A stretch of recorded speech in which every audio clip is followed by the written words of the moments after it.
أشهد أن لا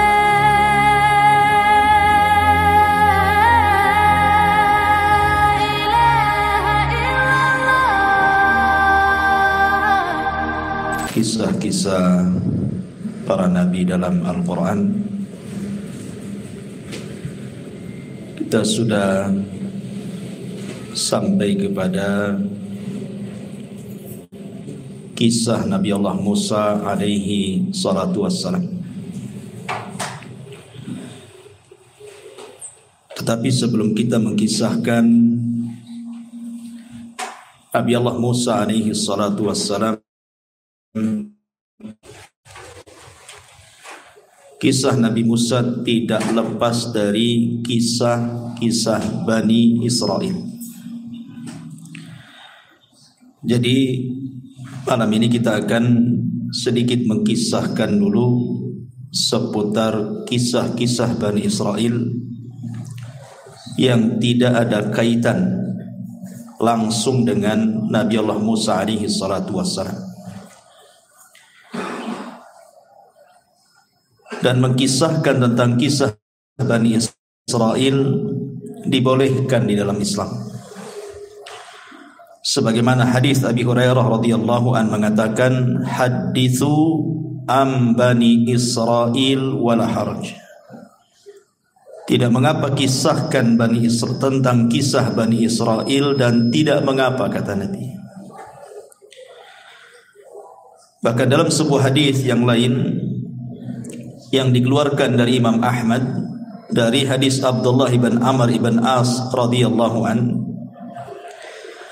Nabi SAW mengatakan, balighu anni walau ayat. Sampaikan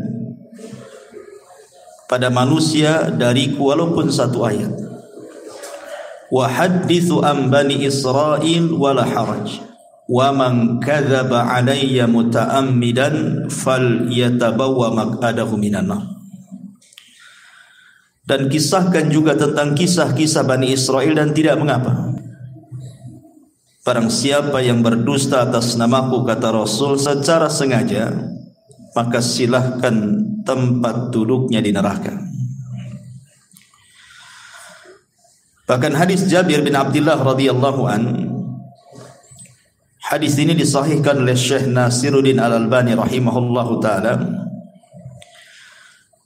Kata Nabi sallallahu alaihi wasallam, hadithu an Bani Israel wala haraj fa innahu kanat fihimul aajib.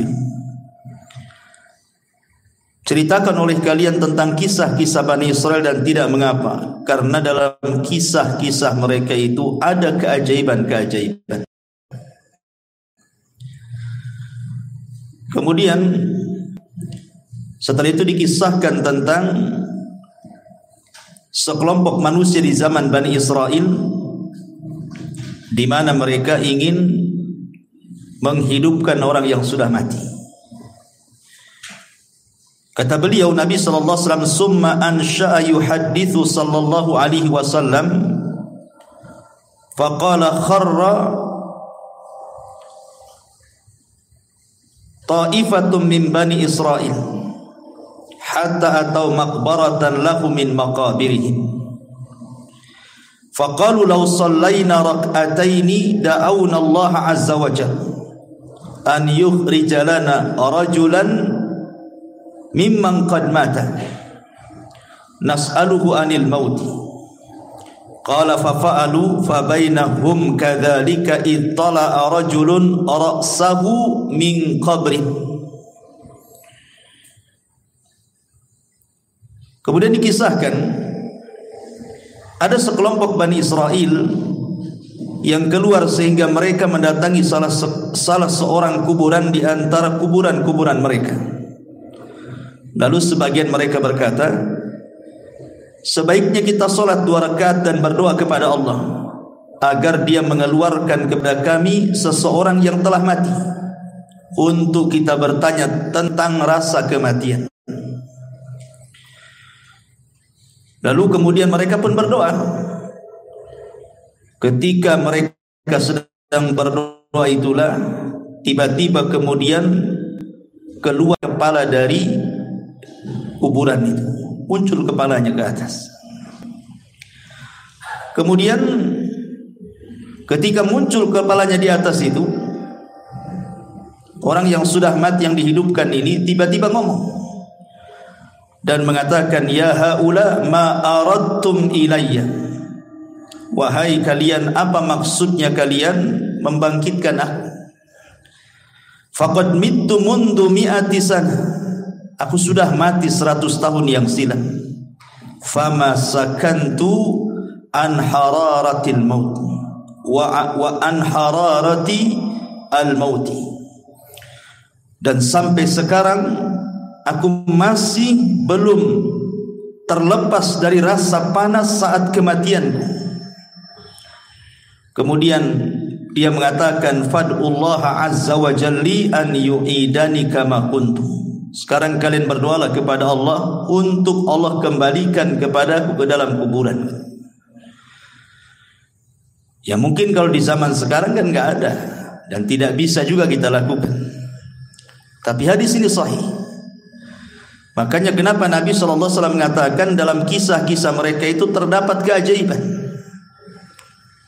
Coba orang yang berdoa kepada Allah untuk minta dibangkitkan satu orang, tiba-tiba betul-betul dibangkitkan. Kemudian ditanya soal rasa kematian, dia mengatakan, aku sejak 100 tahun yang silam sampai sekarang masih merasakan panas, katanya. Kenapa kalian bangkitkan diriku? Apa maunya kalian? Kemudian dia meminta agar orang-orang ini berdoa kembali kepada Allah untuk dikembalikan lagi ke dalam kuburannya. Dan di sini juga ada faedah betapa dahsyatnya orang-orang yang masuk ke dalam kubur itu. Ma'asyiral muslimin yang dimuliakan Allah Azza wa Jalla. Tetapi walaupun demikian, Nabi SAW membolehkan untuk menceritakan kisah-kisah Bani Israel, bukan berarti kemudian semua kisah Bani Israel diceritakan, tidak. Karena ada yang sahih, ada yang tidak sahih, ada yang benar, ada yang tidak benar. Kalau sesuai dengan dalil kita ceritakan, kalau tidak sesuai jangan ceritakan. Makanya Nabi SAW mengatakan, jangan kalian tanya tentang ahli kitab tentang sesuatu, karena mereka tidak menunjukkan sedikit pun petunjuk kepada kalian. Boleh jadi akhirnya kalian mendustakan yang benar atau membenarkan yang dusta.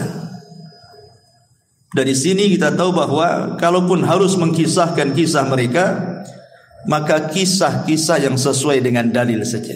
Karena betapa banyak kisah-kisah Israiliyat itu yang enggak jelas, maudhu, palsu gitu ya. Nah, kita akan berusaha mengkisahkan kisah-kisah yang sesuai dengan dalil-dalil yang sahih. Ma'asyiral muslimin yang dimuliakan Allah Azza wa Jalla, yang pertama, kisah tentang dua orang di zaman Bani Israel yang salah satunya bersumpah melewati takdir Allah Subhanahu wa taala. Kisah ini disebutkan oleh Abi Hurairah radhiyallahu an, dan kisah ini juga dikeluarkan oleh Al-Imam Abi Dawud dan disahihkan oleh Syekh Nasiruddin Al-Albani rahimahullahu taala dalam As-Sahihah. Dari Abu Hurairah radhiyallahu an, aku mendengar Nabi sallallahu alaihi wasallam bersabda, kana rajulani fi Bani Israel. Dulu ada dua orang di zaman Bani Israel, mutawakhayyain, keduanya saling bersaudara, berkawan baik. Tetapi salah seorang di antara mereka adalah yudhnib, banyak melakukan dosa, wal akhar mujtahidun fil ibadah, tapi satunya ahli ibadah. Jadi ada dua orang Bani Israel, satunya ahli maksiat, satunya ahli ibadah. Yang ahli ibadah ini baik sekali. Jadi setiap melihat kawannya yang bermaksiat itu selalu dinasihati agar bertobat. Tetapi kawannya yang ahli maksiat ini tetap saja tak mau bertobat. Sehingga suatu hari mungkin yang ahli ibadah ini melihat kawan yang ahli maksiat ini sudah melampau maksiatnya. Menurut kacamata dia mungkin sudah tidak bisa ditolerir lagi, sudah parah gitu ya bahasanya. Akhirnya kemudian dia pun menasihati agak keras. Masalahnya nasihatnya inilah yang jadi masalah.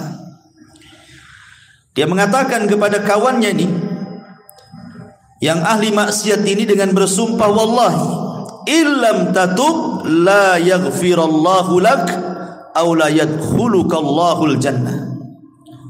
Kalau engkau tidak bertobat kepada Allah Subhanahu wa taala, kupastikan kau tidak akan diampuni dosamu dan kupastikan kau tidak masuk surga. Lah ketika kemudian disebutkan, orang yang ahli maksiat ini juga marah dan mengatakan, khallini wa rabbi abu ista alayya raqiban, ngapain kau peduli dengan aku, katanya. Apakah engkau diutus oleh Allah jadi malaikat raqib mengawasi aku tiap hari? Biarkan aku dengan Rabbku, kata. Ini urusan aku dengan Tuhan, enggak ada urusan kamu, katanya. Akhirnya Allah Subhanahu wa taala takdirkan keduanya meninggal. Yang ahli ibadah Allah masukkan ke dalam neraka, yang ahli maksiat Allah masukkan ke dalam surga. Kenapa demikian? Mestinya kan dibalik gitu ya. Yang ahli ibadah masuk surga, ahli maksiat masuk neraka. Ini dibalik pula. Di mana ahli maksiat masuk surga, ahli ibadah pula masuk neraka. Masalahnya, kata Abu Hurairah radhiyallahu an, ketika mengomentari hadis ini, dia mengatakan, walladzi nafsi biyadi, demi zat yang jiwaku berada di tangannya, kata Abu Hurairah, demi Allah, yang satu itu, maksudnya yang ahli ibadah itu, sudah mengucapkan dengan satu kalimat, au baqad dunyahu wa akhirata, yang menjadikan dunia dan akhiratnya terjungkal. Artinya tidak ada manfaatnya. Dunia tidak ada manfaat, akhiratnya pun tidak ada manfaat. Kenapa coba? Perhatikan di sini, kenapa Allah Subhanahu wa taala masukkan ahli ibadah ini ke dalam neraka dan ahli maksiat ke dalam surga? Karena yang ahli ibadah ini merasa ujub dengan ibadahnya. Dia merasa sombong dengan ibadahnya, seolah-olah dia paling suci dibandingkan kawannya yang ahli maksiat. Lah ujubnya inilah yang menjadikan Allah tidak suka. Sombong dia itu yang Allah tidak suka. Makanya ada kata-kata para ulama ini, seandainya ada ahli maksiat, semua maksiat dia lakukan, kemudian dia bertobat kepada Allah Subhanahu wa taala dengan tangisan, jauh lebih baik dibandingkan seseorang menghabiskan waktunya untuk ibadah tetapi ada ujub dalam hatinya. Jadi yang menjadikan orang ini masuk neraka apa? Karena ujub, merasa bahwa ibadahnya itu lebih hebat gitu ya. Sementara tidak tahu bahwa Allah Subhanahu wa taala itu tidak suka dengan ujub. Kemudian yang kedua kesalahannya adalah dia bersumpah atas nama Allah sehingga melewati takdirnya. Ingat, Allah yang menentukan ampunan dan Allah yang menentukan siapa yang berhak masuk surga. Tetapi orang ini sudah menentukan, kalau kau tidak bertobat, katanya, maka Allah tidak akan mengampuni dosamu dan kupastikan kau tidak masuk surga. Ini seolah-olah sudah mewakili Tuhan namanya. Ampunan itu milik Allah, surga milik Allah. Kenapa dia bicara seperti itu? Sementara yang ahli maksiat ini kan persoalan dia dengan Allah. Maksiat dia yang ia lakukan itu antara dia dengan Allah, bukan antara dia dengan hambanya. Kalau seandainya maksiatnya berkaitan dengan hamba itu lain lagi urusannya kan. Karena walaupun dia sudah bertobat, kalau orang yang kita zalimi belum memaafkan, Allah masih gantung tobat kita itu. Kalau dia tidak dimaafkan di dunia, maka ada kisah kelak pada hari kiamat. Tapi kan orang ini melakukan dosa antara dia dengan Allah. Rupanya Allah berkehendak mengampuni orang ini dan Allah masukkan ke dalam surga. Makanya ma'asyiral muslimin yang dimuliakan Allah Azza wa Jalla, di sini banyak faedah, di antaranya tidak boleh seseorang itu sombong dan juga ujub. Yang kedua, tidak boleh merendahkan orang lain, merasa kita lebih hebat, lebih suci dan begitu seterusnya. Makanya di antara adab memberikan nasihat itu, Tidak boleh seseorang merasa dirinya lebih suci dibandingkan orang yang kita nasihati. Kemudian yang ketiga, bahwa persoalan ampunan dan surga itu adalah hak mutlak milik Allah. Sehingga mintalah ampunan kepada Allah dan mintalah surga kepada Allah Subhanahu wa taala. Dan di sini juga ada faedah yang sangat baik. Artinya apa? Menjaga lisan. Karena yang ahli ibadah ini masuk neraka itu bukan karena membunuh, bukan karena minum khamar, bukan karena berjudi, bukan karena berzina, karena lisan. Ngomong sama kawannya kan, niatnya kan baik gitu. Niatnya baik supaya kawannya tobat, tapi ucapannya salah. Sehingga Nabi SAW mengatakan, wa innal abda la yatakallamu bil kalimati la yulki laha bala min sakhatillah yahwi sahibuha fi nari jahannam. Terkadang ada seorang hamba mengucapkan satu kalimat tanpa sadar loh. Ini kan orang ini ngomong tanpa sadar karena emosi, sehingga mengeluarkan kata-kata kan.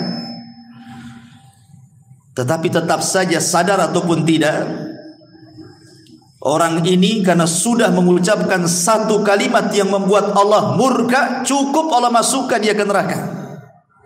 Subhanallah, bagaimana kalau ucapannya itu dirangkai sebelumnya? Memang sudah dirangkai dari rumah untuk ngomong gitu ya. Lebih parah lagi, orang ini tidak sadar karena saking marahnya dia ngomong begitu. Maka ini juga ada faedah tentang jaga lisan dan juga beradablah kepada Allah Subhanahu wa taala. Jangan melintasi takdir yang sudah Allah takdirkan kepada setiap manusia. Ini kisah yang pertama. Kisah yang kedua, dari kisah-kisah Bani Israel, dari Muhammad ibn Sirin, dari Abi Hurairah radhiyallahu anhu, Nabi sallallahu alaihi wasallam bersabda. Ini bercerita tentang seseorang yang masuk surga karena memberi minum seekor anjing. Nabi mengatakan, bainama rajulun yamshi fashtadda alaihi al-atas. Ada seseorang berjalan di padang pasir, kemudian dia kehausan. Kemudian fanazala bi'ran, nampaklah ada sumur di situ. Dia pun turun ke dalam sumur itu, fasyariba minha, kemudian dia berhasil minum dari air sumur itu. Tsumma kharaja, kemudian dia naik. Setelah naik, fa idza huwa bikalbin yalhath ya'kulu athara minal atshi. Tiba-tiba dia melihat seekor anjing yang melelehkan lidahnya. Saking kehausannya, dia sampai kemudian memakan tanah yang ada di bawah, mencari air maksudnya. Kemudian ketika dia melihat hal itu, maka dia pun mencabut sepatunya. Thumma nazala 'alal bi'ri, kemudian dia pun masuk lagi ke sumur tadi, kemudian mengambilnya. Fasaqal kalba fasyakarallaha, kemudian dia memberi minum anjing tersebut. Setelah dia melihat anjing itu merasa puas gitu ya, dia bersyukur kepada Allah, dia bisa selamat dan anjing itu bisa selamat ya. Kemudian apa yang terjadi? Faghafara lahu, maka Allah ampuni dosa-dosanya. Kemudian mereka mengatakan, ya Rasulullah, wa inna lana fil bahaim ajran. Apakah, kata Nabi, para sahabat mengatakan, wahai Rasul, apakah kami akan mendapatkan pahala ketika kita berusaha untuk menyayangi binatang? Maka Nabi SAW mengatakan, fi kulli kabidi ratbatin ajrun. Kata Rasul, pada setiap yang berhati basah itu, kalau kita sayang dengan hal itu, maka itu dapat pahala. Artinya di sini ada faedah besar bahwa seseorang itu dalam Islam dituntut untuk menyayangi binatang. Menyayangi binatang. Yang kedua, memberi makan atau minum kepada binatang itu termasuk sedekah. Termasuk sedekah. Sampai ada seorang syekh itu ditanya, "Ya Syekh, apakah kalau seandainya saya punya peliharaan kucing, kemudian kita pelihara baik-baik, kita kasih minum, kita kasih makan, kita rawat dia, apakah kalau seandainya pahalanya aku kirim kepada orang tuaku yang sudah meninggal, apakah sampai?" Maka Syekh ini mengatakan, ya tentu sampai, karena setiap sedekah itu bermanfaat untuk orang mati. Tapi tentu yang paling bermanfaat kepada orang mati tentu adalah doa. Yang pertama doa kan, baru kemudian sedekah. Yang paling manfaat bagi orang mati itu adalah doa dulu, baru kemudian sedekah. Di sini juga ada keutamaan kan gitu ya. Jadi orang ini memberi minum anjing itu bukan karena memberi minumnya, tidak, karena keikhlasan dia. Karena dalam riwayat itu ada juga riwayat yang mengatakan bahwa yang memberi minum itu seorang pelacur. Seorang pelacur dari Bani Israel, sama kisahnya. Kemudian seorang pelacur ini pun Allah Subhanahu wa taala masukkan ke dalam surga karena keikhlasannya.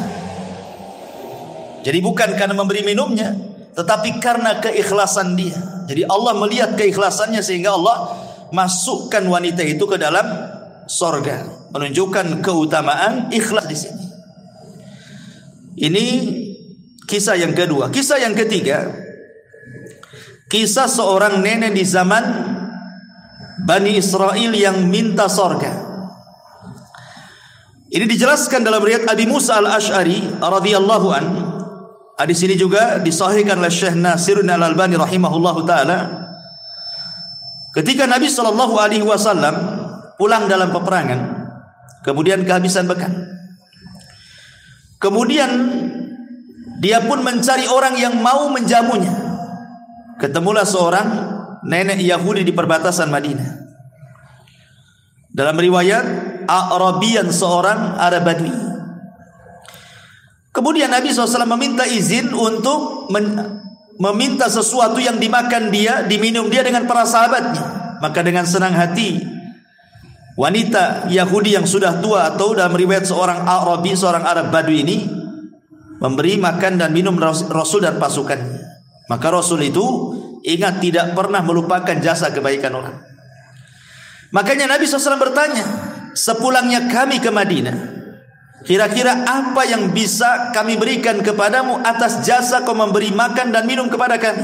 Nanti kami akan utus mengirim kebutuhan. Minta sekarang, kira-kira apa? Maka tiba-tiba kemudian dia meminta macam-macam. Dia mengatakan, naqatun atau naqatan narkabuha. Rasul, aku minta seekor unta lah, kirimkan nanti kemari supaya aku bisa ke sana kemari pakai unta punya kendaraan. Dalam riwayat dia meminta anjing supaya bisa menjaga kambing-kambingnya, kalbun yahrusu ghanami. Kemudian juga minta pembantu yang bisa membantu dia, seorang budak. Kemudian minta ini banyak kali permintaannya. Hanya ngasih makan dan minum. Ketika Rasul mengatakan kira-kira sebagai imbalan kebaikanmu apa, macam-macam dimintanya. Maka Rasul mengatakan, tidakkah kau lemah untuk seperti seorang nenek di zaman Bani Israel? Sahabat heran kenapa Rasul menyebut seorang nenek di zaman Bani Israel. Makanya sahabat bertanya, wa ma'ajuzu Bani Israel ya Rasulullah, apa yang Anda maksud seorang nenek di zaman Bani Israel itu wahai Rasul? Maka Rasul mengatakan, dahulu inna Musa alaihi salam, Nabi Musa alaihi salatu wassalam, lamma sara bi Bani Israel min Misra dhallu tariq.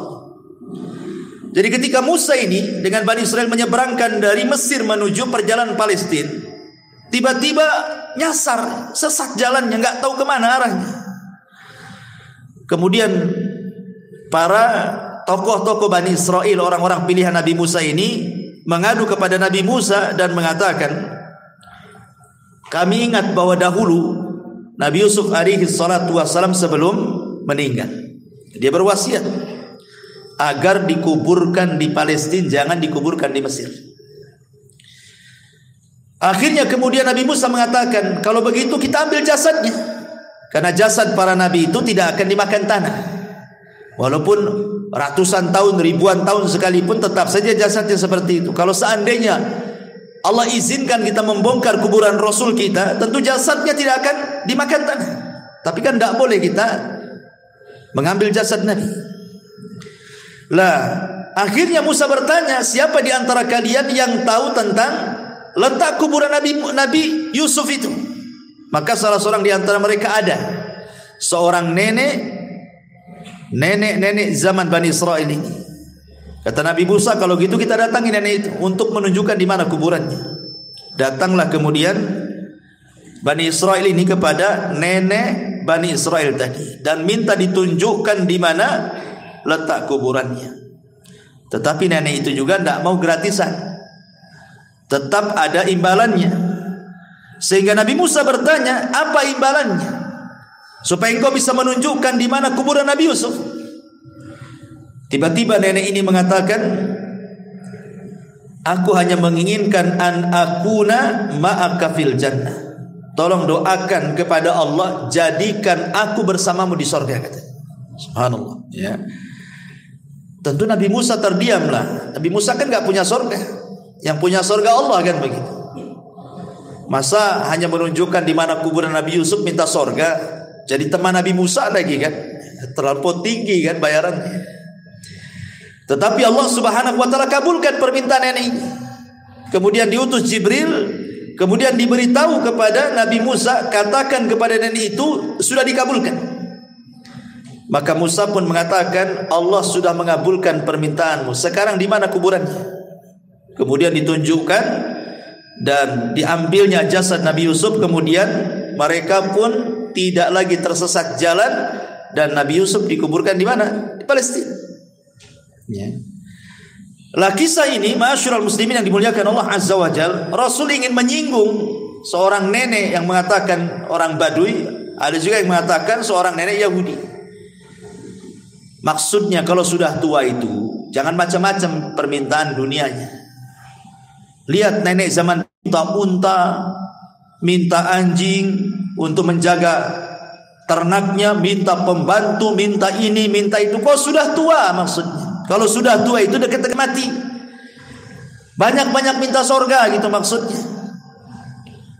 Karena di zaman Nabi SAW ada anak kecil yang luar biasa. Namanya Rabi'ah ibn Ka'ab al-Aslami. Rabi'ah ibn Ka'ab al-Aslami. Anak remaja. Belum dewasa, masih remaja. Suka membantu Nabi SAW. Jadi kalau malam dia suka menginap di rumah Nabi. Untuk menyediakan keperluan Nabi kalau bangun sepertiga malam. Atau pertengahan malam, entah menyiapkan tempat wudunya, menyiapkan airnya. Jadi Nabi SAW melihat anak remaja ini masih kecil, kok semangat kali membantu dirinya. Maka Rasul SAW mengatakan kepada anak muda ini, mintalah sesuatu hai anakku, aku akan berusaha memberinya. Mintalah sesuatu untukku. Kalau anak-anak kecil zaman sekarang antum katakan minta apa nak, pasti jawabannya latu-latu. Minta apa? Latu-latu kan itu. Anak-anak kecil kan itu. Minta mainan ini, mainan itu kan itu.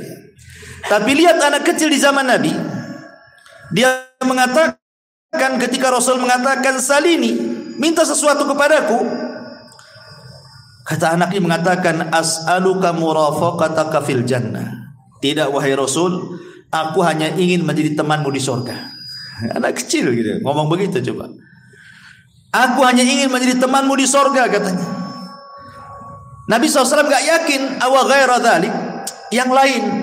Namanya anak-anak kan suka mainan gitu ya. Yang lain gak ada katanya. Itu saja katanya.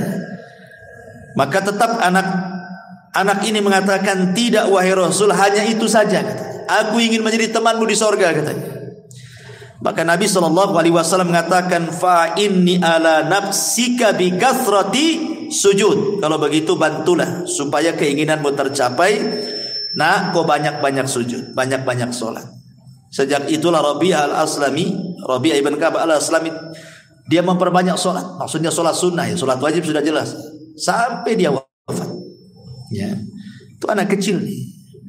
Bahkan seorang wanita namanya Ummu Amarah. Ummu Amarah ini seorang wanita yang terlibat di salah satu peperangan bersama Nabi SAW. Ada yang mengatakan di perang Uhud. Perang Uhud itu kan perang kekalahan kaum muslimin, bahkan Rasul masuk perangkap orang-orang musyrik kan, hampir mati Rasul di perang ini. Bagaimana tidak coba, penutup kepalanya kan kena pecah gitu ya, karena diterjang oleh musuhnya dengan pedang sampai pecah tuh helm kepalanya, sampai serpihannya menancap di pipi Nabi. Yang nyabutnya saja sampai rompang giginya, karena dicabut pakai gigi. Abu Bakar berusaha mencabut dengan tangan, tidak bisa juga. Akhirnya datanglah seorang sahabat, kalau tidak salah Abu Ubaidah ibn Jarrah, kemudian dicabut oleh giginya sampai rompang giginya, cabut serpihan yang ada di pipi Rasul. Ya. Lah Ummu Amarah ini ketika Rasul masuk ke dalam parit itu, jebakan orang-orang Quraisy itu, kan sahabat ketika itu kan kocar-kacir gara-gara Nabi diisukan mati. Padahal ketika itu yang meninggal siapa? Mus'ab bin Umair. Lah Mus'ab bin Umair ini kalau pakai baju besi, dari depan, dari samping, dari kiri kanan itu persis seperti Nabi. Jadi ketika Mus'ab bin Umair mati, disangka Nabi yang mati gitu. Tersebar isu bahwa Nabi meninggal gitu di perang Uhud itu. Akhirnya kemudian para sahabat banyak yang lari. Tapi datanglah Anas bin Nadar menyemangati mereka untuk kembali ke peperangan. Akhirnya mereka maju lagi ke peperangan. Cuman ketika mereka lari kan Rasul sedikit yang melindungi. Lah salah satunya seorang wanita namanya Ummu Amarah. Padahal tugasnya seorang wanita dalam peperangan itu bukan untuk perang, untuk mengobati orang luka kan itu ya, menyediakan konsumsi gitu. Ini karena melihat kacau, ikut dia dalam peperangan. Ketika dia betul-betul menghalangi panah-panah orang itu untuk sampai kepada Nabi SAW, jadi badannya dijadikan tameng, jadi panah-panah itu menancap sama dia gitu. Kemudian kata Nabi SAW, karena melihat semangatnya Ummu Amarah, kata Rasul, salini ya Ummu Amarah, mintalah sesuatu wahai Ummu Amarah sekarang. Kata Ummu Amarah, as'aluka ma'aka fil jannah, aku hanya minta kepadamu, tolong sertakan aku di sorga bersamamu. Akhirnya kata Rasulullah, kalian akan bersamaku di sorga. Nah, gitu kan. Orang dulu ya, dari anak kecil minta sorga, perempuan minta sorga. Ini pula orang yang sudah mau mati, kata Rasulullah, kenapa kau tidak minta seperti orang tua di zaman Bani Israel minta sorga, minta dunia pula gitu. Nah, jadi di sini juga pelajaran besar bagi kita bahwa kalau usia itu sudah menginjak tua, nah, perbanyaklah dekat-dekat masjid, banyak zikir, dekat-dekat dengan Allah kan. Walaupun tua bukan tanda-tanda mati kan, tapi umumnya orang tua dekat ajalnya. Kenapa? Karena umurnya sudah dibatasi dalam hadis Rasul, umatku ini umurnya berkisar 60 sampai 70. Lewat dari situ sedikit. Hati-hati nih kalau sudah 60 tahun ke atas. Ya. Harus banyak-banyak dekat dengan Allah Subhanahu wa taala. Ini di antara kisah Bani Israel juga. Kemudian kisah yang lain, kisah seseorang yang luar biasa bertawakal kepada Allah Subhanahu wa taala, kisah tentang amanah. Dari Abi Hurairah radhiyallahu an, dia menceritakan dari Nabi sallallahu alaihi wasallam, annahu dzakara rajulan min Bani Israil sa'ala ba'dha Bani Israil an yuslifahu alfa dinar. Bahwa ada seorang Bani Israel yang meminjamkan pinjaman kepada Bani Israel yang lainnya, seorang laki-laki di Bani Israel yang lainnya, sebanyak 1000 dinar. 1000 dinar banyak, ikhwan. 1 dinar itu kalau mau diemaskan 4 gram lebih. Kalau dirham separohnya. Kalau 1000 nah berapa tuh? Banyak kan itu. Ratusan juta kan itu. Lah, ketika kemudian sudah berhadapan nih orang yang mau pinjam utang nih kepada orang yang punya uang ini, masalahnya ketika itu tidak ada saksi. Gimana ini tidak ada saksi? Kalau kita kan, kalau antum pinjam uang sama saya, kalau di atas 50 juta kan tentu harus ada saksi gitu ya, kalau perlu bawa notaris gitu ya kalau kita ya. Kecuali kalau pinjamnya 500 sejuta yang enggak ya. Kalau udah banyak kan notaris lah kan gitu, nanti kabur pula kan. Kadang-kadang hanya pakai kwitansi saja, itu pun ada materainya, itu lemah kali lah gitu ya. Nanti dituntut nih loh buktinya. Semua orang bisa nulis kalau kwitansi saja. Kadang materai saja lemah gitu ya. Kadang kalau sudah banyak pasti notaris kalau kita ini. Jadi Bani Israil ini meminjam, katanya siapa saksinya? Siapa kira-kira saksinya? Aku akan beri uangku 1000 dinar, tapi siapa saksinya? Ya. Akhirnya dia mengatakan, kafa billahi kafila, saksinya Allah. Saksinya Allah. Coba kalau zaman sekarang bilang saksinya Allah, 100 juta gitu kan. Gak yakin orang sekarang dengan Allah tuh. Orang dulu saksinya Allah. Nah, kalau sudah menyebut Allah yakin tuh. Dikasihlah 1000 dinar itu. Kemudian ditentukan berapa bulannya, tanggalnya, hari pengembaliannya. Kemudian bisa begitu saja. Tetapi karena dua-duanya amanah, yang punya uang amanah, yang pinjam uang pun amanah. Ya. Kalau sekarang dua-duanya enggak amanah. Yang minjemin ya enggak amanah, belum waktunya, sibuk mau diminta lagi lah. Kita kan janjinya 3 bulan, masa baru seminggu sudah diminta lagi, kan itu. Yang lebih parah, yang minjamnya lebih tidak amanah.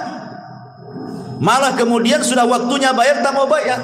Banyak kali dustanya. Kemudian tambah lagi marah-marah. Terakhir diblokir nomornya. Nah, itu kan masalah ya. Lah pada waktu yang sudah ditentukan mau bayar, ikhwan. Rumah orang yang punya uang ini dengan rumah orang yang pinjam ini harus melewati sungai. Jadi ada perahu yang mengantarkan ke seberang gitu.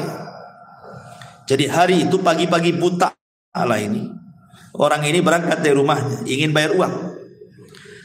Karena jauhnya jaraknya, akhirnya sampailah sore hari. Sementara kapal yang mengantarkan dari ujung ke ujung sungai itu sudah nggak ada lagi. Ya, mungkin kalau sekarang kan ada last ferry jam berapa gitu ya. Udah ketinggalan kapal. Udah nggak ada. Karena dia takut kepada Allah Subhanahu wa taala, sudah janji ini harus dibayar. Takut kepada Allah Azza wa Jalla, dia bingung. Sementara orang yang punya uang pun bingung dan nunggu-nunggu. Kok tak nampak-nampak, mau bayar enggak ini? Gitu ya. Akhirnya dia tawakal kepada Allah Azza wa Jalla. Diambilnya kayu, kemudian dibelah, kemudian uangnya ditaruh di situ, kemudian diikat, nulis surat dia di situ. Kemudian dihanyutkan ke sungai. Kemudian pulang. Dan dia mengatakan, Bismillahi tawakkaltu ala Allah. Hanya menyebut namamu ya Rabb, aku bertawakal kepada Allah. Sampaikan uang ini kepada orang itu. Aku sudah berjanji hari ini harus sampai. Pulang dia. Ya. Sementara yang nunggu-nunggu di seberang sana bingung nih. Kok nggak datang-datang, sudah mau maghrib pun tak datang-datang. Dipikirnya daripada kemudian pulang tak nenteng-nenteng, mendingan cari kayu bakar kan itu. Dapatlah 2-3 kayu bakar, bisalah kan zaman dulu nggak ada kompor gas gitu. Akhirnya kemudian nampaklah ada kayu cantik bagus gitu. Bagus juga nih untuk kayu bakar. Akhirnya berusaha dia mengambil yang sedang hanyut itu, dibawa pulang. Ya. Sampai di rumah, dia lepas ikatannya, dia mau belah gitu ya. Rupanya ada uang 1000 dinar. Kemudian ada surat bahwa ini surat pelunasan dia. Subhanallah ikhwan. Makanya saya katakan di awal tadi, kisah-kisah Bani Israil ini aneh-aneh. Kalau antum lakukan kayak gini ikhwan, gak sampai ke orangnya. Coba aja.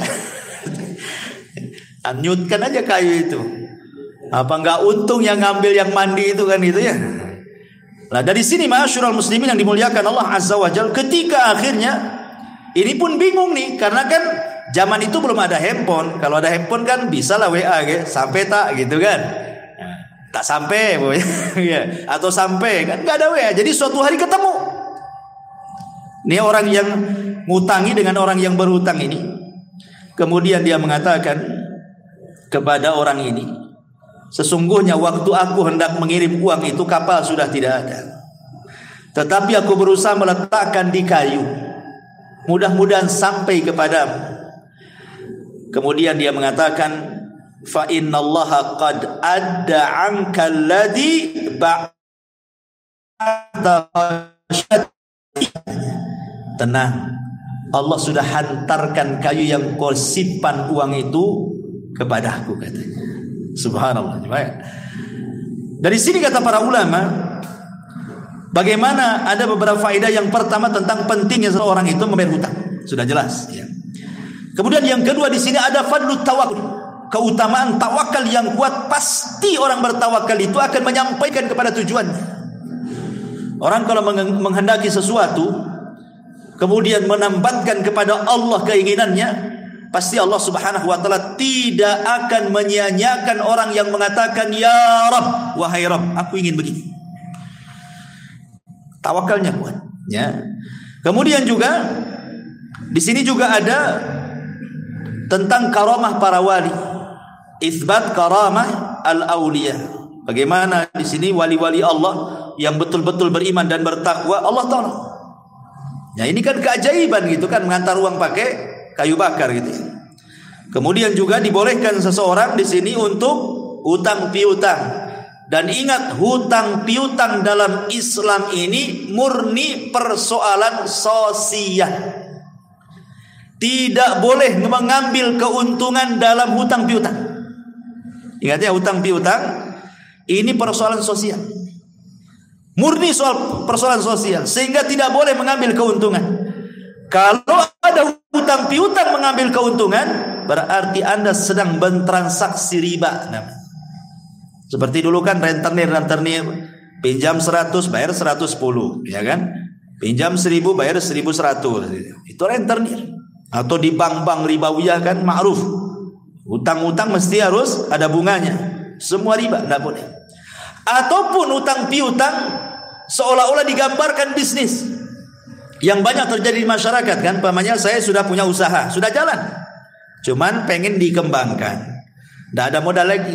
Datanglah anak ke antum, ada nggak antum uang 50 juta per bulan, saya kasih antum 2 juta, mau nggak? Saya sudah ada usaha, anak pinjam saja, kalau kapan-kapan antum mau ngambil, antum bisa ambil.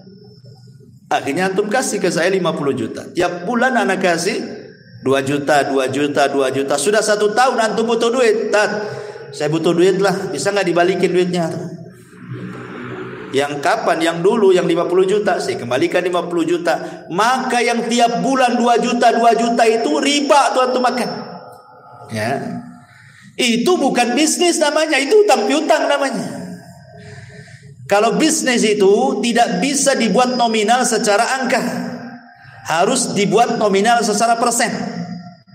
Nih keuntungan bulan ini berapa? Akadnya kamu berapa persen, saya berapa persen? Oke lah 60, 40, 70, 30 kan gitu ya.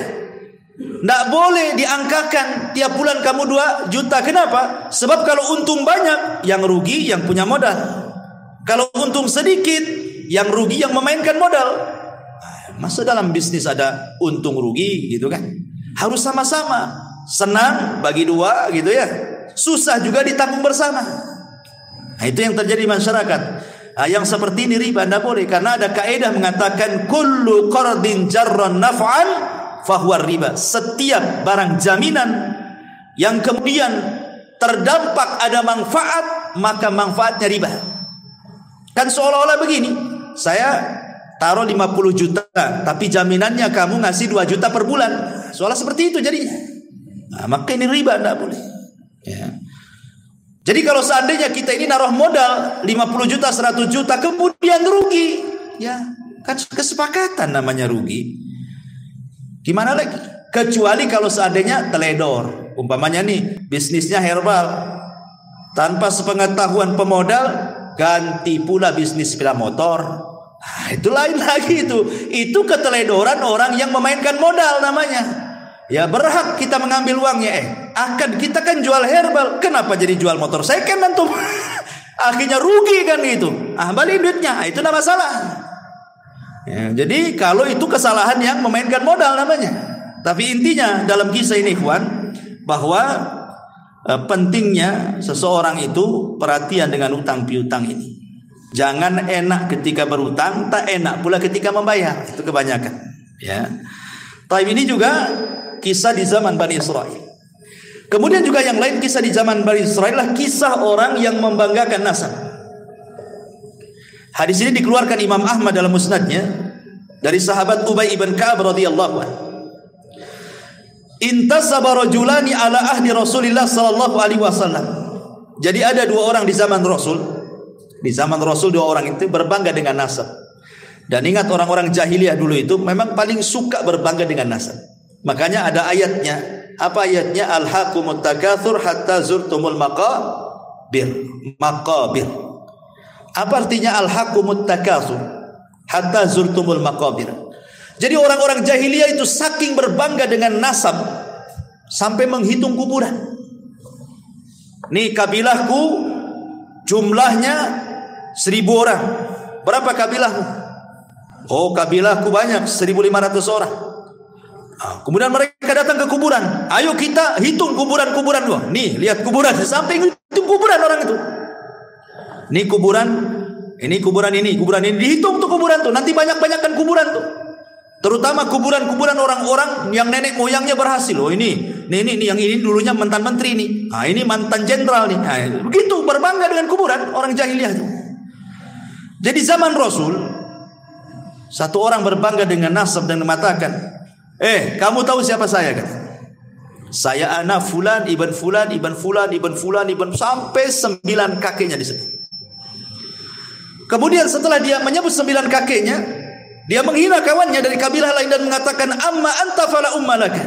Adapun kamu saya yakin tidak punya keturunan sehebat aku, katanya. Rasul hebat. Rasul marah. Apa yang kalian lakukan, kata Rasul, persis seperti 2 orang di zaman Bani Israel. Rasul mengkisahkan tentang kisah Bani Israel. Kemudian Rasul menceritakan, di zaman Nabi Musa, Bani Israel itu ada 2 orang persis seperti kalian. Yang satu mengatakan ana fulan, ibnu fulan, ibnu fulan, ibnu fulan, ibnu fulan sampai 9 kakeknya disebut. Dengan bangganya dia mengatakan, lihat kakek buyutku nih, orang-orang hebat semuanya. Amma anta fala ummalaka. Adapun kakek buyutmu paling orang-orang biasa saja. Nah, sekarang udkur abaka, sebutkan turunan. Ya. Akhirnya kemudian dengan malu-malunya dia mengatakan, adapun ana fulan, ibnu fulan, ibnu fulan. Dia cuma menyebutkan 2 kakeknya saja. Karena kakek yang ketiganya kafir. Dia benci menyebut kakeknya yang kafir. Kemudian dia ulang lagi, ana fulan, ibnu fulan, ibnu fulan, ibnul Islam. Dia bilang kakeknya yang kafir itu dikatakan Islam. Saya anaknya fulan bin fulan bin Islam, katanya. Karena dia enggak mau kaki yang keempat, ketiganya itu kafir masalahnya. Dinasabkan ke Islam. Kemudian Allah takdirkan, kata Rasul, keduanya wafat. Yang berbangga dengan kakek-kakeknya, buyutnya, walaupun kafir, walaupun tidak beriman, bangga dia. Dia sebutkan semuanya sampai 9 kakeknya. Allah masukkan ke dalam neraka. Adapun yang menyebutkan kakeknya cuma 2, ketika menyebut kakeknya yang ketiga dia tidak mau karena kafir, akhirnya dinasabkan ke dalam Islam, kemudian dimasukkan ke dalam surga. Kemudian Allah Subhanahu wa taala mengatakan kepada yang berbangga dengan kakeknya yang ke-9 itu, fa anta ashiruhum, engkau yang ke-10, kau ke neraka, gitu. Kan disebutkan 9 kan, dia yang ke-10-nya gitu. Adapun engkau, katanya, masuklah ke dalam surga, fa anta thalithuhum, engkau yang ketiganya, masuk ke surga, katanya. Nah, gitu kan, bayangkan orang ini masuk neraka ya, bukan karena mencuri, bukan karena minum khamr, karena nyebutkan saya putra ini, putra ini, putra ini, masuk neraka. Ngeri kan, menyebutkan nasab ini. Dan ini yang paling banyak, terutama di daerah-daerah itu yang masih membanggakan kesukuan biasanya, ya kan, yang ada marga-marga, ada ini itu, kadang-kadang dia bisa merendahkan marga lain dan meninggikan marga dia kan. Atau mungkin daerah yang masih kental dengan kesultanan kan, merasa dia darahnya biru, antum ini darah merah, apalagi itu tuh darah hitam katanya. Ini kan masalah ya kawan kan. Nah, ini masalah. Jadi jangan sampai membanggakan keturunan karena tidak ada manfaatnya. Fala ansaba yauma idin, terputus nasab pada hari kiamat. Enggak ada nasab-nasab. Makanya Rasul mengatakan, man batta'a bihi amaluhu lam yusri bihi nasabuhu.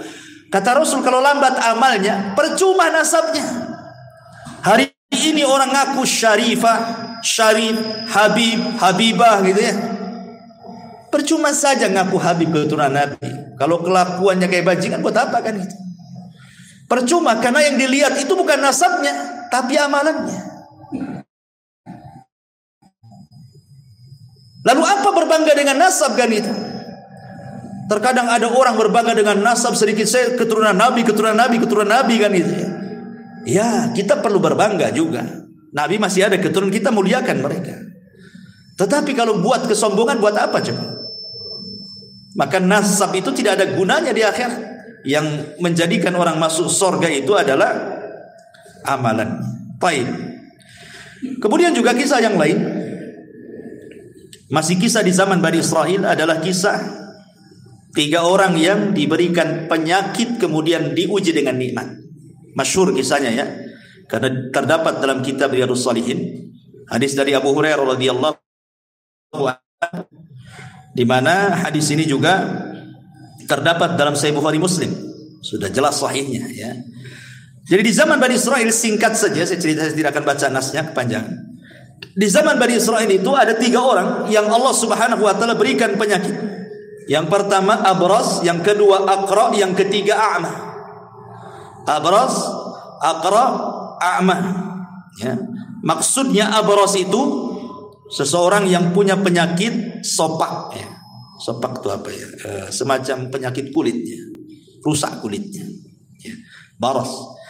Kemudian yang kedua, Allah Subhanahu wa taala berikan penyakit aqra, penuh dengan penyakit di rambutnya sehingga tidak satu helai pun rambut itu tumbuh dan banyak boroknya. Ingat di zaman dulu kan, zaman baheula lah ya, yang sudah tua-tua ini biasanya dulu kan rambut ini sudah kayak mahkota. Zaman dulu kan rambut tuh mahkota, makanya zaman dulu itu yang nampak di di pesak belakang celana itu bukan dompet, sisir. Ya kan, zaman dulu kan sisir di sini tuh. Nampak gagang sisirnya. Kalau zaman dulu kan dikit-dikit nyisir itu. Karena zaman dulu rambut itu luar biasa. Sampai kalau perempuan itu bisa dijual tuh potongannya itu. Belum ada wig zaman sekarang kan. Zaman dulu tuh bisa dijual tuh potongan rambut, apalagi yang bagus mahal. Nanti dibuat gelung gitu kan. Itu zaman baheula kan. Apalagi di zaman Bani Israel, tambah lagi zaman kita aja baheula itu rambut tuh kayak mahkota di kepala gitu. Malu kalau rambut jelek itu zaman dulu. Apalagi zaman dulu kan banyak kutu ya kan. Nggak tahu sekarang kutu ini pada kemana, hilang semua. Jadi akhirnya kemudian yang ketiga orang buta. Lah Allah Subhanahu wa taala mengirim malaikat dalam bentuk manusia, datanglah kepada orang yang punya penyakit sopak, baros, yang penuh dengan borok di badannya itu. Kemudian dia mengatakan, tamanna ya abdi, kalau bercita-cita Allah Subhanahu wa taala memberikan sesuatu, kira-kira apa cita-cita? Maka yang punya penyakit kulit mengatakan, kalau Allah kabulkan cita-citaku, aku hanya ingin satu, supaya Allah membersihkan semua penyakit di badanku dan Allah memberikan kulit yang indah kepadaku. Akhirnya orang ini mengusap. Malaikat yang menjelma orang ini diusap, sembuh seketika. Senanglah orang ini. Kemudian sebelum pulang, malaikat ini sebelum menghilang dia mengatakan, kira-kira hewan apa yang kau sukai? Dia mengatakan al-ibilu, unta. Akhirnya dikasihlah unta bunting. Kemudian malaikat ini berpindah ke orang kedua, sama pertanyaannya. Orang yang botak banyak penyakitnya itu, maka orang ini mengatakan, kalau Allah berkehendak aku hanya ingin ditumbuhkan rambutku dan rambutku menjadi rambut yang paling indah sehingga manusia tidak membenciku lagi gitu. Diusap rambutnya, masya Allah, langsung tumbuh, hilang penyakitnya, tumbuh rambut indah dan tidak ada rambut seindah orang ini. Kemudian yang ketiga orang buta juga sama, disembuhkan. Lah orang yang punya penyakit di rambut ini kemudian ditanya, binatang apa yang kau sukai? Dia mengatakan sapi. Akhirnya dikasih sapi yang bunting. Kemudian orang buta dikasih kambing, karena dia suka kambing, dikasih kambing bunting. Allah takdirkan yang bunting-bunting dari binatang ini akhirnya semua lahiran dikembarkan anaknya. Laki-laki jantan, jantan dengan betina, jantan dengan betina. Unta juga sama, lahir jantan betina. Sapi juga sama, lahir jantan betina. Kambing juga sama. Akhirnya anak-anaknya Allah takdirkan hidup, kemudian kawin berkembang. Akhirnya satu lembah. Kayalah yang satu juragan unta, yang satu juragan sapi, yang satu juragan kambing. Allah hendak menguji 3 orang ini. Diutuslah malaikat. Ya. Kemudian malaikat ini ketika datang untuk menguji apakah orang itu bersyukur atau tidak, menjelma seperti orang ketika dia belum sembuh penyakitnya. Jadi datang kepada orang yang dulu punya penyakit sofak, malaikat ini menjelma orang sofak juga. Maksudnya supaya diingatkan. Itulah kadang-kadang kalau kita pandai bersyukur kan. Dulu kita pernah susah kerja, kemudian kaya, nengok orang susah itu akan terbayang dulu juga saya kayak dia kan itu. Maksudnya seperti itu. Jadi akhirnya dia mengatakan, wahai fulan, engkau kan banyak untamu katanya. Berikanlah 1 unta untukku. Aku ini orang susah katanya. Bukankah unta-untamu itu pemberian dari Allah? Diingatkan. Ya. Tiba-tiba dia mengatakan enak saja. Ini untaku warisan bapakku. Kan kufur dia. Dia mengatakan ini unta-unta warisan bapakku. Kemudian kata malaikat ini, wahai fulan, lihat kondisiku. Bukankah dulu seperti diriku gitu maksudnya. Diingatkan, bukankah aku dulu seperti diriku? Dia mengingkarinya, tidak katanya. Maka malaikat tidak mengatakan, jika perkataanmu dusta, maka Allah akan kembalikan semua nikmat-nikmatmu akan dicabut oleh Allah Subhanahu wa ta'ala. Karena dia dusta, seketika akhirnya muntahnya mati semua, badannya terserang penyakit lagi, datang lagi penyakit sofaknya. Ya. Orang yang tidak syukur nikmat, Allah kembalikan dan Allah ambil nikmatnya. Nauzubillah. Kemudian orang yang kedua juga sama, yang rambutnya yang dulunya botak, malaikat pun sama datang dalam bentuk orang botak. Sama juga tidak bersyukur, akhirnya dibuat botak lagi, banyak penyakit lagi, sapinya dimatikan semuanya, kecuali orang buta. Ketika orang buta ini yang sudah tidak buta lagi, malaikat datang dalam bentuk orang buta, diminta kambingnya. Apa kata buta? Jangankan kau minta 1 kambing, 1 lembah kau ambil katanya. Sudah cukup pemberian, melihat ini nikmat yang luar biasa katanya. Malaikat ini baru ngaku, aku ini utusan Allah, hendak menguji kamu. Karena engkau bersyukur, maka matamu tidak akan buta selamanya dan kambingmu akan semakin banyak di lembah itu. Ini kan, ini namanya apa? Tentang pentingnya orang syukur nikmat. Ini juga diantara kisah-kisah Bani Israil. Dan di sini juga ada keimanan bahwa malaikat bisa tasyakul. Malaikat itu bisa tasyakul. Tapi malaikat tidak bisa dilihat manusia. Kalau aslinya nggak ada manusia yang sanggup melihat kecuali Nabi kan itu ya. Atau orang-orang yang diizinkan Allah Subhanahu wa ta'ala, atau kecuali hewan. Kalau hewan mungkin bisa melihat malaikat. Seperti ayam bisa melihat malaikat. Makanya Rasul mengatakan apabila mendengar kokokan ayam di mana gitu ya. Untung yang punya ayam tuh kan. Malam-malam dibukokok nih. Jangan-jangan ada yang nyuri ayam saya ini. Gitu ya. Minta nikmat atau ayamnya hilang katanya. Subhanallah. Baik. Ini juga kisah dari kisah-kisah Bani Israil. Kemudian yang lain, kisah yang masyhur saja ya. Kisah yang lain, kisah yang dikeluarkan Imam Muslim dan juga Imam Bukhari dari sahabat Abdullah ibn Umar radhiyallahu anhu. Udzibati imra'atun fi hirratin sajanatha hatta matat. Fadakhalat fiha an-nar. Fala hiya at'amatha wala saqatha id habisatha wala hiya tarakatha ta'kulu min khashashil ardi. Dahulu kata Nabi SAW, ada seorang wanita di zaman Bani Israil yang masuk neraka gara-gara seekor kucing. Kenapa alasannya? Karena wanita ini tidak pernah memberikan kesejahteraan. Dia rawat kucing, kemudian dia kerangkeng kucing, tapi tidak dikasih makan, tidak dikasih minum. Sehingga kemudian akhirnya kucing ini kelaparan. Terpaksalah kemudian makan apalah yang semut-semut di dinding atau hewan-hewan yang kebetulan lewat di situ di dinding, dimakan itu saja. Akhirnya kurus sakit mati.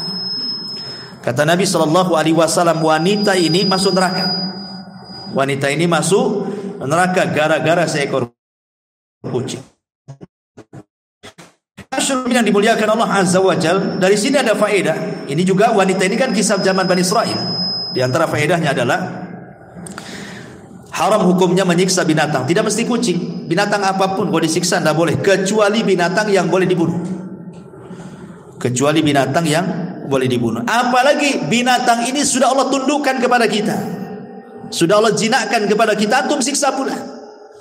Ayam, kambing, sapi, unta kan Allah jinakkan kepada kita, jangan disakiti. Makanya ketika ada orang mau menyembelih kambing di zaman Rasul, kemudian diseret dengan paksa dan dipukuli, apa kata Rasul?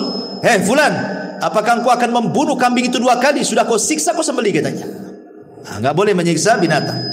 Yang kedua, boleh seseorang itu memelihara kucing, kemudian diletakkan di kerangkeng, namanya dikasih kotak gitu ya, rumahan kucing, digembok, selama Anda memberikan kesejahteraan, entah makanan, entah minuman, nggak apa-apa.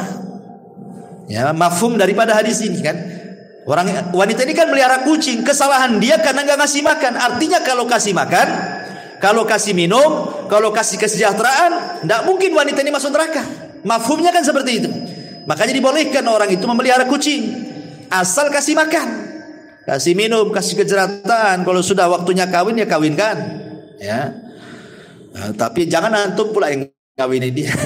Karena ada orang kawin sama kambing, ya kan? Itu di Jawa tuh, di mana tuh orang kawin sama kambing. Didandani pula kambingnya, cantik pula tuh kambing tuh. Ya. Tapi rupanya acting gitu ya. Jadi tangkap polisi, oh ini untuk ini saja, konten katanya. Ya alasan lah depan polisi kan. Jangan-jangan betulan tidak konten itu kan. Naudzubillah, karena juga kan ada ulama membahas orang yang menyetubuhi binatang kan ada hukumnya. Ya, hukum bab tentang haramnya seseorang menyetubuhi binatang. Ketika dibahas para ulama pastilah ada orangnya kan. Tidak mungkin ulama nyantumkan bab gitu saja nggak ada orangnya kan itu ya. Jangan-jangan betulan kan itu ya. Atau kalau konten alhamdulillah, tapi janganlah konten kayak gitu. Konten masa konten kawin-kawin sama kambing, kayak gak ada perempuan lagi kan. Naudzubillah ya. Taib. Kemudian juga di antara kisah Bani Israel adalah kisah kejujuran juga dan juga amanah. Kisah ini menarik.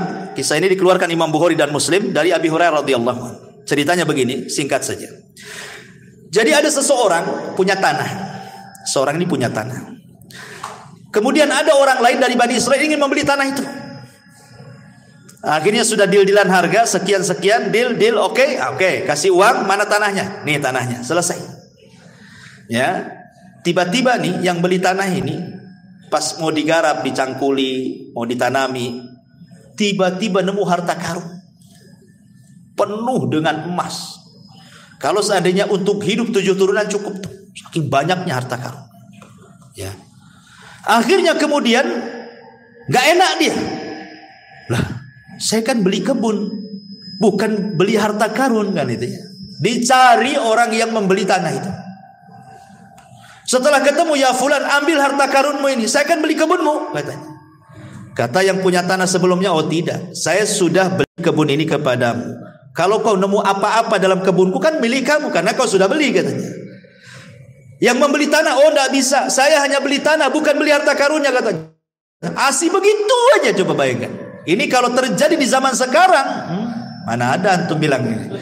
Antum sembunyi-sembunyi lah. Alhamdulillah katanya kan, ada harta karun katanya. Akhirnya kemudian nggak mau juga, yang satu nggak mau, saya tahu. Akhirnya datang sampai ke pengadilan, bayangkan. Gara-gara ini sampai ke mahkamah. Hakim bingung, cemana putusin ini. Ketika ditanya kepada yang penjual, dia mengatakan, saya jual tanah Pak Hakim. Kalau dia mendapatkan apapun dalam tanah, ambil, itu hak dia. Kemudian yang satu mengatakan, tidak Pak Hakim, saya membeli tanahnya, saya tidak beli harta karunnya, katanya. Ini milik dia, ambil, katanya. Kamu bingung hakim itu akhirnya kan. Mana satu nih mau kasih, ini tak mau kan itu. Kalau saya hakimnya, sudah kasihkan saya aja kan. Kalau saya hakimnya kan itu ya. Tapi Pak Hakim ini bijak. Kamu punya anak enggak? Punya. Siapa anakmu? Laki-laki perempuan? Laki-laki. Kamu punya anak? Sama.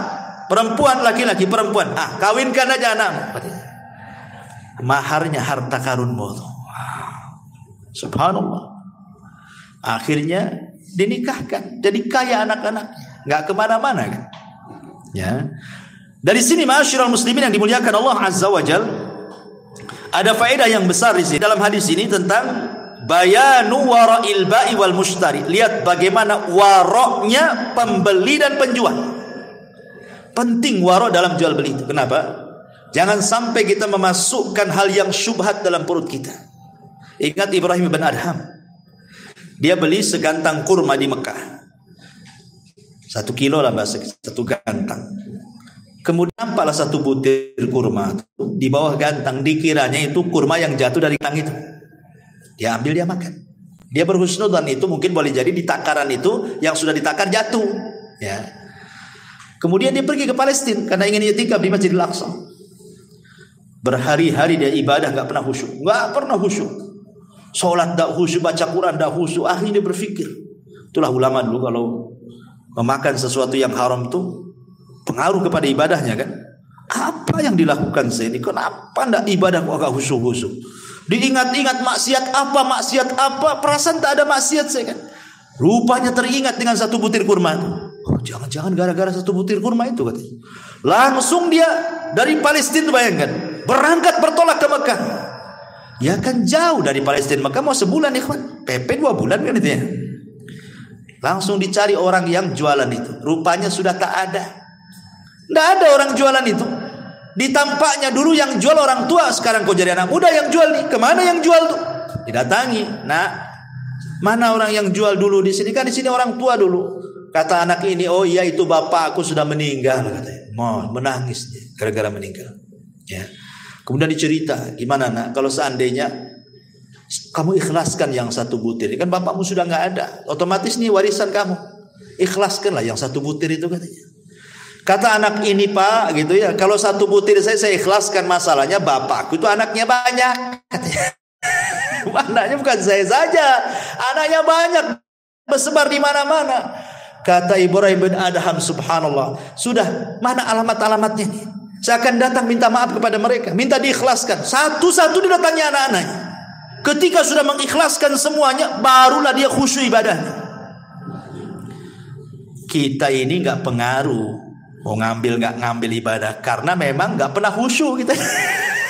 Kan gitu. Jadi gimana lagi, nggak ngaruh. Memang hari-hari juga nggak khusyuk, sholat nggak khusyuk, sudah nggak biasa. Tapi lihat ulama ini luar biasa kayak gini. Ya. Subhanallah ya. Ini juga diantara kisah Bani Israel. Kemudian juga ada kisah Bani Israel ini, seorang wanita pendek, karena ingin tinggi badannya, akhirnya dia diikatkan kayu di kakinya. Di kisahnya ini juga hadis sahih dikeluarkan Imam Muslim dari Abi Sa'id Al-Khudri radhiyallahu anhu dari Nabi sallallahu alaihi wasallam, kanat imra'atun min Bani Israil qasiratun tamshi ma'a imra'ataini tawilataini fattakhadat rijlaini min khashabin wa khataman min dhahabin mughlaqin mutbaqin thumma hasyathu miskan wa huwa atyabut tib famarrat baina al-mar'ataini falam ya'rifuha faqalat biyadiha hakadha. Dari Abu Sa'id Al-Khudri radhiyallahu an, bahwa Nabi kemudian dia berjalan di antara 2 wanita yang tinggi. Lalu dia memakai sepatu dari kayu supaya tinggi juga gitu ya. Apa sekarang pakai hak ya, sepatu tinggi itu ya. Dan cincin dari emas yang tertutup. Kemudian dipolisinya dengan minyak wangi dari misik. Dia adalah wewangian yang paling wangi saat itu, dan sampai saat ini juga misik juga paling wangi kan. Dan minyak misik ini paling susah karena kan diambil dari darah menjangan. Jadi kalau ngambil minyak misik ini ada menjangan, atau menjangan ya kijang. Itu kijang liar, lari kencang. Nanti pas lari itu ditangkap. Nah, nanti darah khususnya, enggak semua darahnya, ada darah-darah tertentu dalam kijang itu setelah lari kencang, itulah bahan minyak misik itu. Makanya mahal karena harus kejar-kejaran dulu dengan kijang baru dapat minyak misik kan gitu. Minyak misik ini mahal gitu ya. Lah, kemudian lalu wanita ini berjalan di antara 2 wanita itu, maka mereka para laki-laki tidak mengetahui. Kemudian dia ayunkan tangannya begini sambil gerak-gerak cincinnya. Cincinnya kan sudah diolesi minyak wangi. sehingga laki-laki tidak kenal dia. Dari sini kata para ulama, larangan tidak boleh memakai kaki palsu supaya nampak tinggi badan. Larangan tidak boleh. Ya kan sekarang banyak kan, sepatu ditinggi-tinggiin biar nampak tinggi gitu ya. Tidak boleh, haram. Ya. Dan di sini juga ada larangan tidak boleh seorang wanita berhias untuk di luar kepada suaminya. Berhias di luar tidak boleh. Menunjukkan bahwa berhias di luar suaminya bagi seorang wanita ini tradisinya siapa? Bani Israel, tradisi Yahudi itu. Atau yang meninggi-ninggikan badannya dengan sepatu yang tinggi supaya nampak tinggi, ini juga tradisi orang-orang Yahudi. Betul kata Rasulullah, tattabi'anna sanana man kana qablakum shibran bi shibrin wa dhira'an bi dhira'in hatta law dakhulu juhra dabbin la dakhaltum. Kalian sedikit demi sedikit akan mengikuti tata cara umat sebelum kalian sejengkal demi sejengkal, sehasta demi sehasta. Kalaupun mereka masuk ke lubang biawak padang pasir, ingat, biawak padang pasir ini kalau dia punya buat lubang di padang pasir itu berkelok-kelok, nggak lurus, susah, ya. Tapi walaupun demikian kalian ikut di belakangnya. Dan ingat ya, dhob padang pasir dengan dhob Batam beda. Biawak padang pasir dengan biawak Batam beda. Kalau biawak padang pasir itu warnanya putih, kalau biawak Batam warnanya hitam. Kalau biawak padang pasir makan sayur, kalau biawak Batam makan ular atau makan ngeri, makan semua kanibal kan. Ya, jadi nggak bisa disamakan. Oh, Rasul melihat Khalid bin Walid makan biawak gitu ya. Kemudian kata Khalid makan Rasul, kata Rasul tidak. Di negeriku nggak ada. Di sini ada sunnah takrir namanya. Rasul tidak mengharamkan dan tidak memakan. Artinya boleh makan biawak. Tapi biawak seperti apa yang bisa dimakan? Biawak di padang pasir yang enggak kanibal.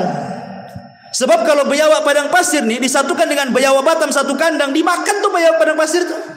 Ya. Nah, jadi tidak semua biawak. Kalau biawak kita haram lah. Dia kan termasuk hewan yang muftarish, ya, hewan yang nerkam dengan kukunya, ya kan? Itu tidak boleh. Ya, kalau biawak padang pasir kan yang dimakan dia rumput, sayur, dia enggak kanibal, beda hukumnya. Ya. Intinya bahwa di sini tidak boleh larangan seorang wanita meninggi-ninggi badan dengan kayu dan sepatu dan begitu seterusnya. Taib. Kemudian juga kisah yang selanjutnya ya, yang sahih dikeluarkan Imam Muslim tentang kisah hujan yang hanya menyirami satu petak tanah saja. Dijelaskan dari Abu Hurairah radhiyallahu an, Rasul bersabda, "Bainama rajulun fi falatin minal ardi fasami'a sautan fi sahabin iski hadiqata fulan." Adalah seorang Bani Israel berjalan di pemantang sawah. Tiba-tiba nengok ada awan hitam sedang berjalan. Di balik awan itu ada yang bicara, "Hujani kebunnya si Anu." Ini anak muda heran, kenapa ada suara? Tengok kiri kanan tak ada, tengok depan belakang tak ada. Rupanya ketika tengok ke atas, rupanya suara dari atas. Terus berbicara, "Hujani kebun si fulan, hujani kebun si fulan bin fulan." Terus penasaranlah anak muda ini, diikuti awan itu. Setelah jauh dari pematang sawah itu, rupanya awan hanya berhenti di satu petak tanah itu saja. Kemudian hujan di situ. Anehnya, sebelah kiri, sebelah kanan, depan belakang tidak terkena cipratan air hujan itu. Hanya satu petak itu saja. Kok bisa? Di Batam saja kalau hujan lokal ya enggak gitu kali lah kan gitu. Berapalah satu petak tanah kan itu ya? Ya kalau hujan lokal satu tiban kan itu, Batam Center tidak. Ini satu petak dihujani. Akhirnya kemudian penasaranlah anak muda, ditunggu siapalah pemilik kebun ini. Lama keluar pula pemiliknya. Kemudian di-stop. "Kamu yang memiliki ladang ini?" "Ya." "Siapa namamu?" "Fulan ibnu Fulan." Kaget anak muda ini. Kenapa? Ini nama-nama yang disebut di awan tadi. Sehingga dia penasaran. "Maaf Pak, Bapak ini kalau panen, ya kan? Apa yang dilakukan dengan panenan itu?" Maka bapak ini mengatakan, "Aku sih kalau panen aku buat 3 katanya. 1/3 untukku dan keluargaku untuk dimakan, 1/3 aku kembalikan ke ladangku, 1/3 aku sedekahkan," katanya. Kenapa kau tanya itu katanya? Baru cerita tadi. Tadi ada awan aku ikuti, rupanya hanya hujan di sepetak tanah bapak. Lihat. Bagaimana di sini Allah Subhanahu wa taala akan menambah harta yang disedekahkan, syahidnya. Ma naqasa min mali sadaqah. Tidak akan berkurang harta yang disedekahkan, bahkan bertambah dan bertambah. Ya. Kemudian juga di antara kisah yang lain adalah kisah seseorang yang seorang raja yang meninggalkan kerajaannya untuk beribadah kepada Allah Subhanahu wa taala.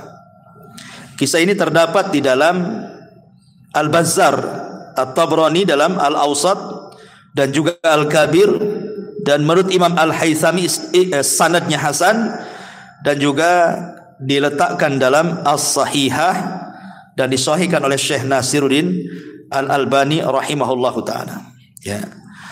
Diceritakan oleh Abdurrahman ibn Abdullah ibn Mas'ud dari bapaknya dari Nabi sallallahu alaihi wasallam. Jadi sesungguhnya Bani Israel telah mengangkat, saya artikan saja. Sesungguhnya Bani Israel telah mengangkat salah seorang khalifah, maksudnya raja untuk mereka. Maka sang khalifah itu berdiri salat di bawah sinar bulan di atas Baitul Maqdis. Lalu ia mengingat beberapa hal yang telah diperbuatnya. Maka ia berpegang dengan sebuah tali. Pada pagi harinya tali itu masih tergantung di masjid itu. Namun ia telah pergi. Lalu raja ini pergi sampai tiba di sebuah kaum yang tinggal di tepian laut. Lalu dia mendapati mereka sedang membuat batu bata. Maka ia bertanya kepada mereka, bagaimana kamu membuat batu bata ini? Lalu mereka memberitahunya.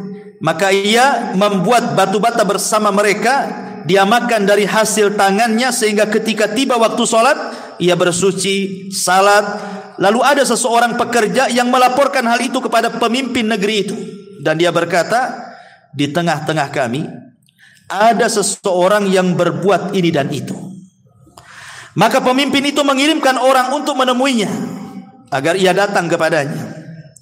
Namun ia enggan untuk datang. Ya, karena dia raja kan itu. Maka pemimpin itu datang sendiri mewakili teman-temannya, rakyatnya. Sehingga kemudian berjumpalah antara pemimpin dan pemimpin ini kan itu. Kan ini kan nyamar, raja nyamar ya. Ini pemimpin ini juga pemimpin daerah situ kan, berjumpa. Lalu kemudian setelah berjumpa, dia berkata, tunggulah aku ingin berbicara padamu satu kalimat saja. Maka orang itu berdiri sehingga berbicara dengan pemimpin itu dan memberitahukan kepadanya bahwa ia adalah seorang raja dan bahwa ia pergi karena takut terhadap dosa. Pemimpin negeri itu berkata, sesungguhnya aku akan menyusul berbuat seperti itu bersamamu. Maka keduanya beribadah kepada Allah dan kemudian meminta kepada Allah agar diwafatkan berdua, sehingga keduanya wafat.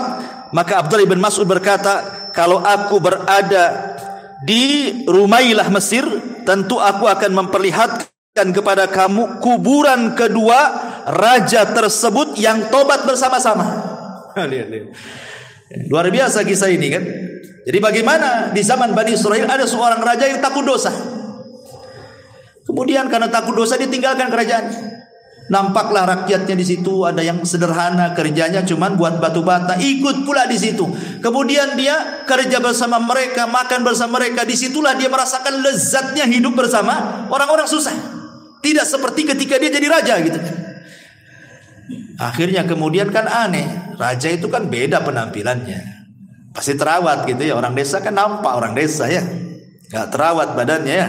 Ini raja tentu ya, kalau di zaman sekarang kayak setingkat menteri saja bersih-bersih itu ya, sauna, steambath atau apa. Yang penting dirawat. Jadi dicuriga loh orang-orang ini. Mana ini orang mana ini? Kok ganteng banget? Dilaporkan kepada raja tempatan situ. Kemudian rajanya datang gitu ya. Kemudian ngomong-ngomong baru cerita, aku ini raja juga. Terenyuhlah raja situ. Kok bisa dia raja datang ke daerahnya, kumpul bersama rakyatnya hanya untuk beribadah. Itu daerah dia. Makanya dia pun kemudian mengambil ibrah dari pelajarannya. dia pun ingin sama seperti dia. Akhirnya sama-sama kerja, hidup di situ, beribadah di situ sampai mati. Kan itu. Nah, ini kan luar biasa. Ini menunjukkan juga nasihat kepada para pemimpin. Ini hadis ini isyarat kepada para pemimpin. Karena dulu ada namanya Yahya al-Burmuki di zaman di zaman Bani Umayyah. Dia dipercaya oleh Khalifah Harun ar-Rasyid untuk memimpin kota Madinah. Tetapi dia pun melintasi wewenangnya sebagai gubernur. Dia pun berkasus. Akhirnya Harun ar-Rasyid menangkap dia dan anaknya dipenjarakan. Yahya al-Burmuki. Sehingga anaknya ini bingung kesalahan bapaknya apa, sama-sama masuk penjara kan gitu. Jadi anaknya ngomong kepada al-Burmuki ini, Yahya al-Burmuki ini mengatakan, wahai abi, dulu kita ini dihormati, dihargai, macam-macam orang mandang kita. Kita sekali perintah orang langsung laksanakan. Kenapa setelah hidup senang kita kok disempitkan dalam penjara ini? Ada apa wahai ayah? Bingung anaknya. Maka Yahya al-Burmuki mengatakan, wahai anakku, boleh jadi ini doa-doa yang pernah kita zalimi katanya. Boleh jadi ini doa-doa yang pernah kita zalimi melesat ke langit sehingga Allah kabulkan. Seperti inilah jadinya. Betul kata Nabi SAW, doa yang orang yang dizalim itu kan melesat sampai ke atas awan. Ketika doa itu sampai kepada Allah, apa kata Allah? Wa bi izzati la ansurannaka walau ba'dahin. Dengan kemuliaanku kata Allah, aku akan tolong kamu tepat pada waktunya katanya. Kata Imam Ibnul Qayyim, walaupun doa itu disambut oleh orang kafir sekalipun, maka Allah akan disamping orang kafir itu. Bukan karena kekafirannya, tapi Allah tidak suka dengan kezaliman.